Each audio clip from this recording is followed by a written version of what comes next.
Hello friends, આજે આપણે સાબુદાણા બટાકાની ચકરી બનાવીશું. ના એને તડકે સુકવવાની ઝંઝટ કે ના બટાકાને સીણવાની ઝંઝટ, તો પણ એટલી સરસ બને છે. સાબુદાણાને રાત્રે પલાળી લેવાના, એ ફૂલી જાય એટલે આપણે સવારે એને ગરમ પાણી મૂકી અને મરચાંની પેસ્ટ અંદર એડ કરી દેવાની છે.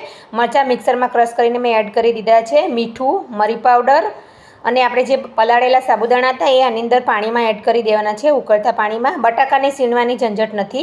આને આપણે બાફેલા બટાકાને મિક્સરની અંદર લઈ ટુકડા કરી અને પછી થોડું પાણી નાખીને આ રીતના એને ક્રશ કરી અને આપણે જે સાબુદાણાના માવાની અંદર એડ કરી દેવાના છે. તૈયાર છે આપણો મસાલો. એક પોલિથીનની બેગ લઈને નીચેથી કાણું પાડીને કોન જેવો શેપ આપી દઈશું અને આ રીતના એને રાઉન્ડ રાઉન્ડ આપણે ચકરી બધી કરી લેશું તૈયાર. ચકરી તૈયાર થઈ ગઈ છે. ઘરમાં સૂકવવાની છે અને તડકે બી સૂકવવાની જરૂર નથી, તો પણ 2 દિવસની અંદર સુકાઈને કમ્પ્લીટ થઈ જાય છે. તો હું તમને તળીને બતાવીશ કે કેટલી સરસ બની છે. ના તડકે સૂકવવાની ઝંઝટ, ના બટાકાને સીણવાની ઝંઝટ, એકદમ ઝટપટ બની જતી ચકરી તૈયાર છે.